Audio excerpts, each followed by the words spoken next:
Shalom saudara, kita patut bersyukur kepada Tuhan kalau kita masih diberi kesempatan untuk memuji dan meninggikan namanya di siang hari ini. Mari kita satu hati dalam doa. Ya Bapa, terima kasih untuk setiap penyertaan-Mu di sepanjang hidup kami Tuhan. Kalau kami masih boleh ada sampai hari ini, kami percaya itu semua karena berkat anugerah-Mu Tuhan. Kami mau siapkan hati kami untuk menyembah dan memuji Engkau. Hadirlah di tengah-tengah kami ya Bapa. Engkau adalah Allah yang tidak pernah meninggalkan setiap kami. Engkau juga yang bekerja melalui perbuatan tangan-Mu yang ajaib. Saat kami datang menyembah-Mu, bukan hanya dengan pujian tetapi dengan kerinduan untuk meninggikan nama-Mu Tuhan. Sekarang kami mau memuji-Mu Allah yang mulia.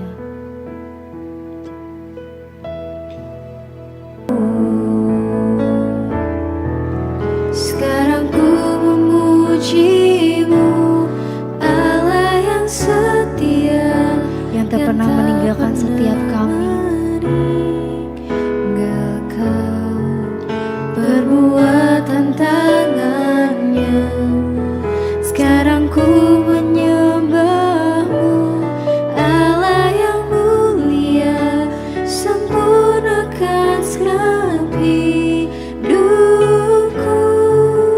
agar indah bagimu. Sekali lagi kita nyanyikan pujian ini. Sekarang ku memuji-Mu, Allah yang setia, yang tak pernah meninggalkan perbuatan tangan-Mu. Sekarang ku menyembah-Mu, Allah yang mulia, sempurnakan segenap hidupku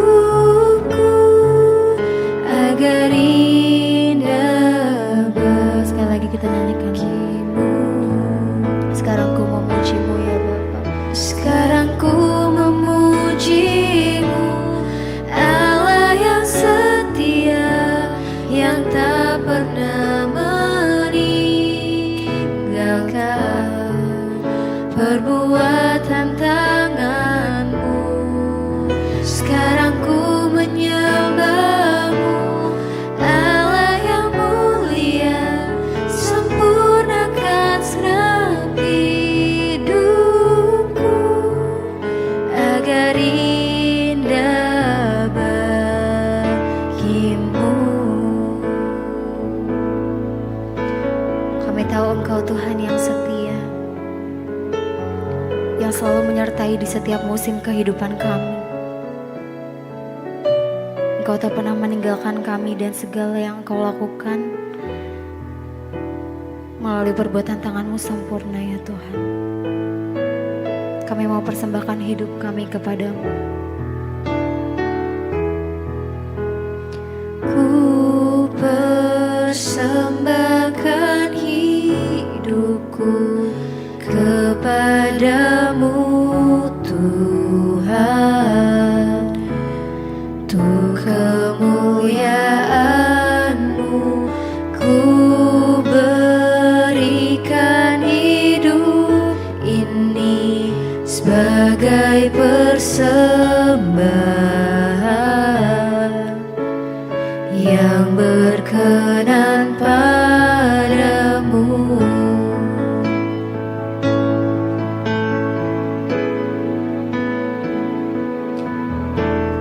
Ku persembahkan hidupku kepadamu Tuhan, untuk kemuliaan-Mu, dan ku berikan hidup ini sebagai persembahan yang berkenan padamu. Sekali lagi kita nyanyikan.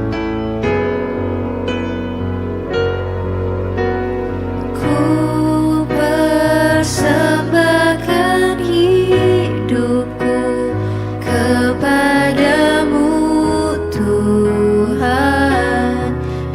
persembahkan hidup kami untuk kemuliaan-Mu Tuhan. Ku berikan hidup ini sebagai persembahan yang berkenan padamu. Kami mau mengenapi firman-Mu Tuhan. Kami tahu Engkau selalu ada bersama dengan kami.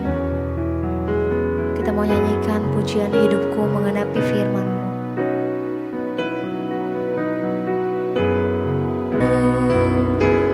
Hidupku mengenapi firman-Mu, Tanda mujizat sertai setiap langkahku. tanda mujizat sertai tiap langkahku. Kau bersamaku, di dalamku, jadi bukti kebesaran-Mu. Sekali lagi kita nyanyi.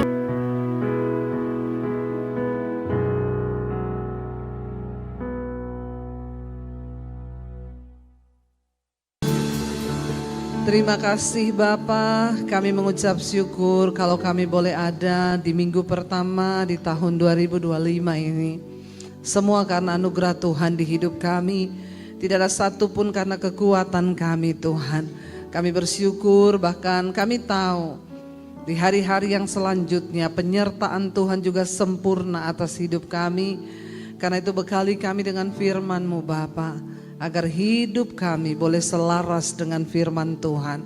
Urapi hamba-Mu yang tidak ada apa-apanya, urapi setiap kami. Kami buka hati bagi firman Tuhan. Kami percaya firman itu sanggup mengubah hidup kami. Di dalam nama Tuhan Yesus Kristus, yang percaya Tuhan di tengah kita, memberkati kita. Mari katakan bersama, amin, amin. Tepuk tangan buat Tuhan Yesus. Silakan duduk Bapak Ibu yang terkasih, Shalom. Apa kabarnya hari ini? Iya, tema firman Tuhan hari ini adalah ya berjalan bersama dengan Tuhan. Dan orang yang berjalan dengan Tuhan itu pasti akan mengalami penyertaan Tuhan. Tidak semua orang Kristen itu berjalan dengan Tuhan. Ya, dan sebenarnya Kristen itu bukan hanya sekedar agama, tapi kekristenan itu adalah goalnya kita ini berjalan bersama Tuhan. Dan saudara, dikatakan bahwa waktu Tuhan menyertai kita, ingat sekali lagi saya selalu berkata, tidak semua orang Kristen itu berjalan bersama dengan Tuhan. Memang Tuhan menjanjikan penyertaannya yang luar biasa, tapi tidak semua orang mengalami itu. Ayat firman Tuhan hari ini dari Yesaya 41 tadi ayat yang ke-10, nanti kita akan baca. Itu ayat yang sangat powerful, dan kalau itu sungguh-sungguh terjadi di hidup kita, maka saya percaya hidup saudara, orang akan melihat dan berkata, wow, Tuhannya itu hebat. Ya, sehingga hidup kita tidak stuck, tapi ada peningkatan dari tahun ke tahun. Akan ada perubahan. Orang yang berjalan bersama Tuhan, hidupnya pasti berubah.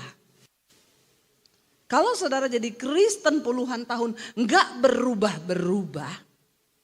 Nah, pertanyaan saya tuh, saudara jalan sama siapa? Sama mertua Bu, oh ya wes. Ya, saya jalan sama istri Bu, ya wes. Karena hubungan bersama Tuhan, berjalan bersama Tuhan, itu luar biasa loh Bapak Ibu. Ya, pasti kita akan terwow-wow. Saudara sudah terwow-wow belum dengan Tuhan? Ya, kalau belum, ya masih ada kesempatan bertobat. Ketika kita berjalan bersama Tuhan, Tuhan loh ini yang berjalan bersama kita. Ketika bangsa Israel berjalan bersama Tuhan, di depan ada laut. Bangsa Israel bingung mau bagaimana ini. Mujizat terjadi, laut jadi jalan. Berapa banyak jalan yang sudah Tuhan buat di hidup kita. Kita harus punya kesaksian-kesaksian itu loh Bapak Ibu. Karena kita berjalan bersama Tuhan. Udah ya, stop jalan dengan kekuatanmu sendiri, kau capek. Orang tuh jalan dengan kekuatannya sendiri capek. Kenapa? Karena ada banyak hal di hidup ini yang tidak bisa kita selesaikan hanya dengan kekuatan kita manusia. Kitab Yesaya pasal 40 sampai dengan 55 itu ditulis untuk bangsa Israel yang berada di dalam pembuangan. Dan kenapa mereka ada dalam pembuangan? Karena dihukum Tuhan. Kenapa mereka dihukum Tuhan? Karena hidup dalam dosa. Jadi siklusnya bangsa Israel berdosa, dihukum, bertobat, dipulihkan, berdosa lagi, dihukum lagi, bertobat lagi, dipulihkan lagi, berdosa lagi. Itu siklusnya bangsa Israel. Jangan kau tiru, amin. Hidupmu akan berputar-putar di padang gurun. Ya, 40 tahun tidak pernah terjadi apa-apa dalam hidup kita. Kenapa? Cuma terputar-putar karena dosa, dihukum, bertobat. Dosa, dihukum, bertobat, dipulihkan. Baru dipulihkan, dosa lagi, dihukum lagi 2 kali lipat. Sehingga hidup kita gak pernah berubah. Cukup loh saudara, cukup bermain-main dengan Tuhan. Ketika bangsa Israel, Tuhan akhirnya mengangkat Yesaya sebagai seorang nabi untuk bicara kepada bangsa itu. Dalam setiap generasi selalu Tuhan tuh angkat nabi untuk bicara, untuk ingetin pertobatan. Dan semua nabi yang diangkat Tuhan cuma satu seruannya apa? Bertobat, itu tok. Kalau kita belajar di Alkitab, kenapa Tuhan angkat nabi cuma satu untuk menyerukan bertobat? Karena waktu kita bertobat, baru kita bisa mengalami janji Tuhan. Ya, saya bersyukur di hari-hari ini Tuhan angkat saya nih. Saya nggak bilang saya nabi loh ya, ngaku-ngaku nanti. Tapi Tuhan pakai saya lewat YouTube, lewat media sosial hari-hari ini cuma menyerukan satu hal saja, yaitu tentang pertobatan. Itu bertobat. Kalau hidupmu mau dipulihkan, bertobat. Jangan selingkuh, jangan kepahitan, jangan bersinah, jangan melakukan dosa-dosa. Karena sampai kapanpun juga dosa itu menyebabkan kutuk dalam hidup kita. Amin. Itu aja sebenarnya. Lalu saudara, ayat ini Tuhan bicara kepada Yesaya, kasih tahu pada bangsa itu. Tapi sebelum kita baca ayat ini, kita baca dulu Yesaya 40. Tuhan bicara lewat Yesaya, kasih tahu kepada orang Israel yang dalam pembuangan. Tuhan izinkan mereka diangkut semua ke Babel, menjadi budak di sana, bekerja di sana. Dan ini keadaan tidak enak sekali loh saudara. Tiba-tiba saudara diangkat dari Sentul, dibawa ya kemana? Dibawa kemana gitu ya? Yang dari sini dibawa kemana gitu untuk kerja paksa. Dibawa ke Poso lah, di tanah kelahiran saya. Ya, lalu di sana suruh kerja paksa saudara. 70 tahun loh kerja paksa di sana, kerja sebagai hamba di sana. Itu negeri yang saudara nggak tahu di mana, saudara nggak nyaman. Ya, saya yakin kok kalau kita sudah nyaman tinggal di Sentul, tiba-tiba suruh pindah, saudara mau nggak? Ya, ibu-ibu sudah nyaman di rumah, suruh jangankan pindah. Ya, ibu-ibu itu kalau suruh pergi nginep di rumah anak. Ya, benar nggak? Mau sekaya apapun rumah anaknya, ya banyak ibu-ibu yang tidak betah. Kenapa? Ya karena di rumah dia sudah punya kegiatan tiap hari, dia bangun, dia urus ini urus itu. Kalau di rumah orang kan enggak betah. Bayangkan bangsa Israel karena mereka berbuat dosa, mereka dihukum Tuhan. Dibawa dalam pembuangan di Babel. Hidupnya terkutuk. Lalu karena mereka bertobat di sana, mereka berseru kepada Tuhan. Tuhan suruh bilang lewat Nabi Yesaya, baca pasal 40 ayat yang pertama. Baca sama-sama, hiburkanlah umatku, demikianlah firman Tuhan. Tenangkanlah hati Yerusalem dan serukanlah kepadanya bahwa apa? Perhambaannya sudah berakhir dan apa? Bahwa kesalahannya telah diampuni sebab ia telah menerima hukuman di tangan Tuhan berapa kali? 2 kali lipat karena segala dosanya. Tuhan itu murka karena dosa. Tapi tidak selama-lamanya dia murka. Waktu kita bertobat ada belas kasihan Tuhan. Waktu bangsa Israel bertobat di pembuangan, Tuhan menyatakan belas kasihannya. Dia bilang lewat Nabi Yesaya, pergi sampaikan kepada umatku itu, ya, hiburkanlah mereka, kasih tahu pada mereka, tenangkan hati mereka. Ini mereka dalam keadaan tanpa pengharapan, hidupnya susah, tidak ada perubahan nasib. Mereka bekerja sebagai hamba di sana. Lalu saudara, Tuhan bilang Yesaya, hiburkan mereka, tenangkan hati mereka, bilang sama mereka, serukan kepada mereka bahwa perhambaannya sudah berakhir. Kesalahannya sudah diampuni karena apa? Karena mereka sudah menerima hukuman dari tangan Tuhan berapa kali lipat? 2 kali lipat. Saya harus menjelaskan ini kepada saudara karena banyak orang Kristen sekarang sudah beranggapan kasih karunia hidup ini. Biar dia berdosa, biar dia selingkuh, biar dia bersinah, biar dia melakukan apapun, pokoknya kasih karunia. Lu siapa? Hello? Tuhan tidak berubah. Sifatnya tetap sama. Dia benci dosa. Nggak bisa menyatu, dosa dengan Tuhan tuh nggak bisa nyatu.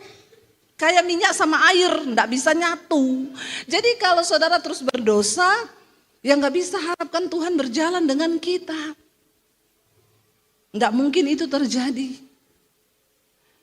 Dia suruh Yesaya kasih tahu, aku sudah ampuni kesalahannya. Karena sudah dibayar dengan hukuman 2 kali lipat. Saya nggak mau Tuhan bayar harga 2 kali lipat. Aku nggak mau. Hidup terkutuk, hidup berat, begitu saja. Karena tidak menghormati Tuhan. Nggak mau ya. Mending jadi anak yang denger-dengeran sama Tuhan. Kita denger-dengeran sama orang tua kita seneng kok. Amin. Ya, apalagi Tuhan. Kalau kita mau jadi anak yang denger-dengeran, dia seneng. Lalu dikatakan kepada Yesaya, kasih tahu sama anak-anakku. Masa perhambaannya akan berakhir. Mereka akan segera dilepaskan. Karena dikatakan, aku akan membangkitkan seseorang yang akan datang untuk membebaskan mereka. Ini juga gambaran tentang Yesus Kristus. Kita tadinya hidup diperhamba oleh dosa. Tapi dibangkitkan dari keturunan Daud. Ya, Yesus Kristus datang untuk membebaskan kita. Jadi perjanjian lama itu semua merupakan gambaran dari perjanjian baru. Nggak bisa dipisah. Nggak ada pengkhotbah bilang begini, itu Bu Debbie Basir jangan didengar. Itu pendeta perjanjian lama. Pret kau. Kenapa bisa ada pendeta memisah-misahkan perjanjian lama dan perjanjian baru? Justru dari perjanjian lama lah saya belajar tentang sifat Tuhan. Saya belajar tentang Allah yang kudus itu. Saya belajar tentang hukum-hukum Tuhan itu dari perjanjian lama. Tapi memang tidak ada seorang pun yang bisa diselamatkan kalau hanya melakukan hukum Taurat. Karena yang mampu, tidak ada yang mampu. Kita ini tiap hari berdosa. Makanya Yesus datang bukan supaya itu saudara hidup bebas bermain-main dengan dosa, bukan. Oh, darahnya tercurah. Aku bikin dosa hari ini, nanti minta ampun dikuduskan lagi dengan darahnya. Emang kau siapa? Hello? Kok sembarangan sekali ya menghargai darah Kristus itu? Yesus datang mencurahkan darahnya untuk menghapus dosa yang tidak bisa dihapus dengan apapun juga. Kecuali darah Kristus itu. Karena Tuhan tahu kita ini akan terus berbuat dosa. Saya masih berdosa nggak sekarang? Masih. Tapi saya enggak terikat dalam dosa. Saya masih bisa marah. Ketika saya jengkel sama orang. Saya lagi khotbah di sini, saudara nggak konsen. Saya jengkel loh. Tuh orang sana malah bisik-bisikan. Nah, ini saya berdosa nih. Walaupun saya lagi di mimbar. Karena hati saya sudah tidak enak lihat saudara itu tidak menghormati firman. Tapi untuk itu darah Yesus itu ada untuk dosa-dosa yang tidak kita sengaja. Bukan berarti saudara berdosa lalu Tuhan ampuni aku, darahmu tersedia bagiku. Ya, engkau menyalibkan Kristus lagi di dalam hatimu. Dan tidak ada lagi darah untuk menghapus dosa itu kalau kau dengan sengaja bermain-main dengan dosa. Sebelum saya membahas ayat ini saudara perlu tahu latar belakang. Gunanya kita belajar Alkitab itu kita tahu latar belakang ayat ini ditulis ini dari mana. Karena saya tahu ayat Yesaya 41 ayat 10 ini distabilo orange oleh semua orang Kristen. Boleh ditayangkan. Yesaya 40 ayat 10 ini 41 ayat 10, Yesaya 41 ayat 10 ini ayat bacaan kita hari ini. Ini ayat yang sudah distabilo semua oleh orang Kristen dimanapun berada. Karena ini ayat emas. Tapi sorry, ayat ini tidak terjadi untuk semua orang Kristen. Karena sebagaimana engkau berespon terhadap firman Tuhan. Sejauh itulah firman itu terjadi di hidup kita. Saya percaya banget bahwa tidak ada satupun perkataan Allah yang kembali dengan sia-sia. Itu akan terjadi. Tapi harus ada alasan untuk firman itu bekerja dan tergenapi dalam hidup kita. Karena ada orang-orang yang memang tidak layak diberkati. Tapi ada orang yang layak diberkati. Saya kasih contoh. Saya dengan suami pulang ke Solo. Lalu saya lihat di gereja itu ada pemain musiknya, itu dulu teman kami dulu. Waktu sama-sama masih merintis pelayanan. Saya bilang sama suami saya, kita lama loh gak ketemu dia, dia masih setia melayani. Nanti kasih dia berkat, ya. Udah saudara, kita amplopi uang, ya. Bukan sedikit karena kami merasa ini teman dulu, kasihlah, kita kasih di amplop. Lalu saya bilang sama suami, nanti kasihnya setelah ibadah aja biar kita sekalian ngobrol. Waktu kami masuk ke ruang ibadah, dia makan di kantin. Ketawa-ketawa sama teman-teman yang lain. Saya bilang, oh dia datang kok. Nanti aja. Nah, jadi kita, nanti ketemu ya. Oh iya. Selesai ibadah, saya cari dia karena mau ngasih amplop nih. Mau ngasih berkat. Kok dia enggak ada ya? Lalu kami tanya sama pemimpinnya di situ, tim PPW. Itu yang pemain musik, saya lihat. Dia tadi di bawah, mana ya? Oh dia gak ikut ibadah Bu, kenapa?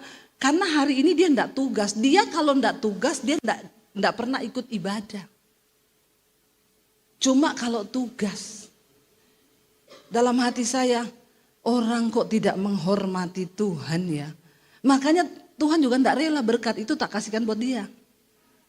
Jadi saya bilang gak usah dikasih. Memang orangnya gak layak diberkati. Karena enggak pelayanan, datang ke gereja cuma makan di kantin. Tapi pulang enggak ikut ibadah. Karena katanya dia enggak tugas hari itu. Model-model begini biar kau pelayanan siang malam, biar kau percuma. Tidak akan diberkati hidupmu karena kau tidak berjalan bersama Tuhan. Dia cuma ibadah karena mungkin dapat amplop kalau pelayanan tuh. Tapi kalau enggak dia enggak ikut katanya. Satu lagi contoh. Saya itu pesan sama orang rumah saya, setiap kali Gojek atau Grab datang kasih sembako. Karena di rumah saya itu banyak paket sembako. Dari dulu kami melakukan itu sejak pandemi. Suatu kali kita pesan Grab mau nganter apa sesuatu gitu. Sopir abangnya Grab itu datang. Orang saya keluar bawa 2 kresek dong. Satu yang paket diantar, satu paket sembako untuk dia. Begitu keluar bawa kresek 2, marah-marah tukang ojeknya. Kok 2 plastik mas? Saya nggak mau ya. Itu berat banget loh. Bahaya nanti kalau saya bawa saya bisa celaka. Saudara lihat, orang kalau hanya fokus kerja untuk uang, modelnya begini nih, enggak ada sedikit pun nilai ibadah dalam kerjanya. Itu yang Alkitab bilang, carilah Tuhan, carilah kerajaan Allah dan kebenarannya, semua itu ditambahkan padamu. Saya tahu maksudnya dia mungkin kalau 2 ya lu tambah dong duit buat saya toh. Ya, masa juga kan bisa ngomong baik-baik. Oh mas 2 toh, ini kan saya pesannya cuma 1 paket loh, tambahin ya. Jangan seujon. Ini kan model-model orang seujon begini tidak diberkati. Enggak loh, saya enggak mau loh ya, itu berat, bahaya kalau saya bawa bisa celaka. Jadi orang rumah saya bilang, oh iya pak, ini sebenarnya memang cuma 1, ini yang harus masnya bawa. Ini paket sembako buat abangnya, tapi nanti abangnya celaka kan, jadi enggak jadi. Enggak jadi ya maaf. Oh itu untuk saya, bisa mas, enggak usah. Ketemu orang rumah saya juga agak-agak. Ya, jadi lihat saudara, lihat tidak semua orang itu layak untuk menerima janji dan berkat dari Tuhan. Kalau kau tidak pakai standar firman Tuhan, firman itu bukan tidak terjadi karena firman tidak berkuasa, karena kitanya ini tidak layak diberkati. Ternyata memang saya baru sadar, oh ada loh orang-orang yang layak diberkati, ada yang tidak. Tapi kalau kita berkenan sama Tuhan, mau orang halangi berkat kita bagaimanapun juga, Tuhan tahu menakar. Takarannya itu bagi orang-orang yang layak. Orang tutup pintumu di A, Tuhan bisa buka di B lebih besar, katakan. Amin saudara. Nah ayat ini berkata, kita baca bersama, Tuhan suruh Yesaya bicara sama orang-orang Israel yang ada di pembuangan dalam keadaan lemah, tidak punya pengharapan, sedih, tertekan, bingung, bimbang. Firman ini datang, baca bersama, janganlah takut, ya dikatakan di sana. Janganlah takut, kita baca mulai ayat 8 dulu deh, ayat 8, 9 dan 10 ya. Di sana dikatakan kalau saudara lihat judul perikopnya di sana adalah Israel sebagai hamba Tuhan. Ini Yesaya 41 ayat 8 sampai 10, Israel hamba Tuhan. Hanya terjadi bagi hamba Tuhan ayat ini. Kita Israel rohani, tapi tidak semua kita hamba Tuhan. Siapa hamba Tuhan itu? Bukan pendeta. Hamba Tuhan adalah orang yang taat sama Tuhan. Jadi saudara juga termasuk hamba Tuhan kalau taat sama Tuhan. Nah coba bilang kanan kirimu, kamu tuh hamba Tuhan lo bilang. Ya. Kalau dia nggak taat bilang aja insya Allah gitu ya. Kan mudah-mudahan gitu ya. Jangan terlalu pede juga karena Tuhan tahu kita kok. Banyak orang Kristen itu terlalu pede. Wah aku percaya Tuhan menyertai, Tuhan memberkati, malaikat disuruh gini. Pret. Ya, Tuhan tahu kok siapa milik kepunyaannya, dia tahu kok. Dia tahu dan sangat tahu.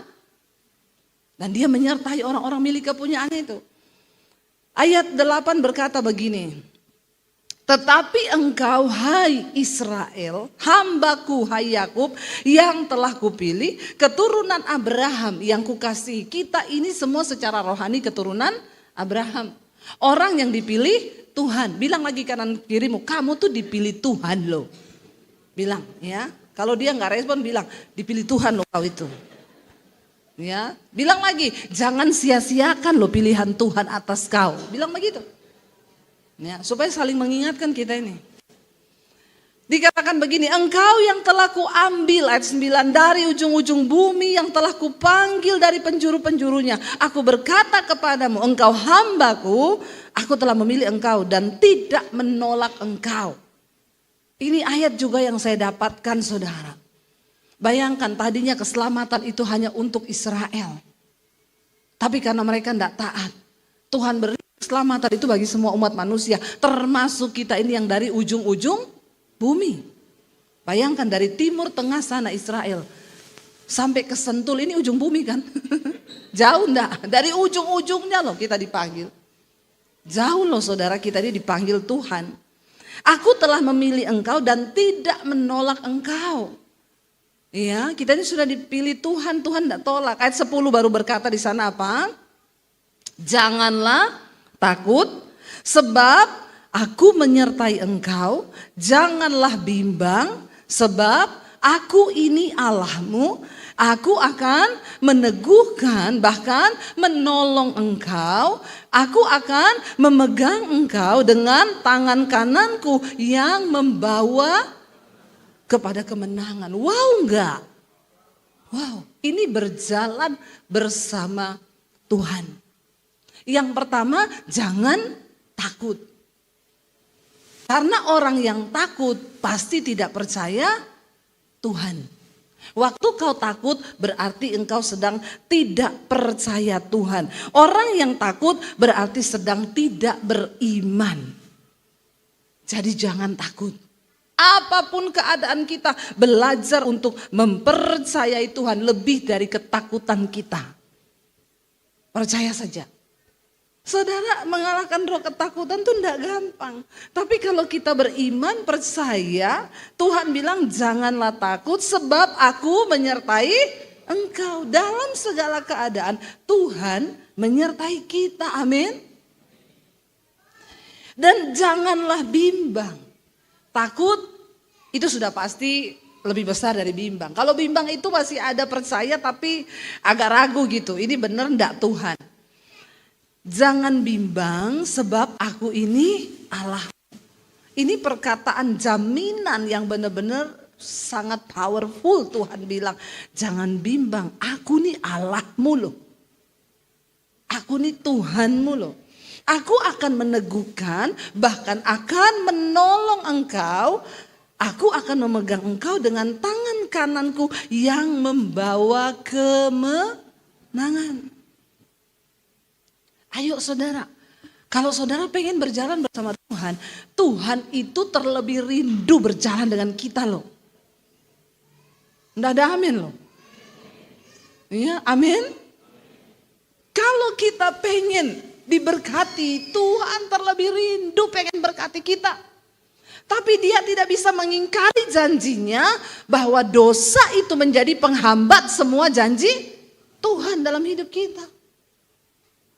Kalau kita pengen diberkati, Tuhan tuh terlebih rindu. Orang tua mana yang gak kepengen beliin anaknya rumah? Iya gak bapak-bapak? Kalau memang kita diberkati, kita kan juga pengen anak-anak kita menikmati berkat yang kita nikmati. Tapi kalau anak itu kurang ajar, ngabis-ngabisin uang, ya anak itu bikin jengkel orang tua, ya orang tua juga jengkel kadang. Tuhan bilang dia itu seperti bapa. Dia menghajar orang yang dikasihinya. Waktu saudara pengen disertai Tuhan, Tuhan terlebih rindu menyertai saudara. Pertolongannya terlalu ajaib, janjinya begitu luar biasa. Tapi dia akan memberikan bagi orang-orang yang layak untuk menerimanya. Ayo kita jadi orang-orang yang layak untuk terima janji Tuhan. Karena waktu engkau berkenan, biar orang tutup pintu sehebat apa, Tuhan cari engkau. Berkatnya itu akan mengejar engkau. Bukan ini tujuan kita, bukan. Tapi ini janjinya loh. Kan sayang kalau Tuhan udah janji terus nggak ditepati. Kita nggak, bukan Tuhan nggak tepati, kita yang tidak dapeti. Iya, kalau saya yang berjanji saya bisa nggak nepati sudah. Tapi kalau Tuhan, dia pasti menepati janjinya. Ya, jangan berharap pada manusia karena manusia itu seringkali PHP. Pemberi harapan pret. Tapi Tuhan itu ya dan amin. Silakan imam musik maju ke depan. Saya sudah dilihati dan dipelototin sama petugas-petugas di belakang. Ya, jadi saya terintimidasi dari sini. Cuma Bapak Ibu yuk ya, jangan takut berjalan bersama Tuhan. Kita pasti akan melihat pertolongan Tuhan. Kita nyanyi lagu Ku Tidak Takut, sebab Engkau besertaku Tuhan.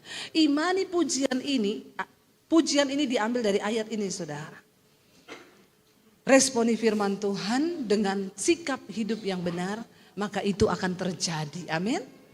Waktu itu terjadi, engkau akan berkata, wow, ajaib Tuhan, ajaib Tuhan. Bangkit berdiri bersama saudara. Biar pujian ini menjadi doa kita di hadapan Tuhan. Ku tidak takut, sebab Kau besertaku Tuhan.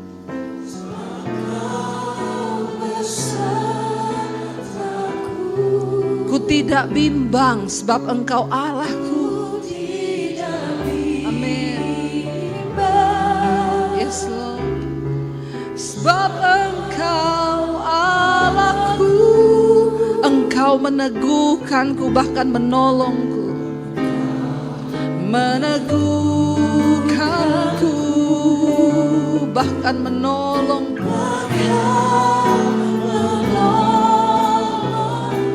Kau batu karangku Tuhan.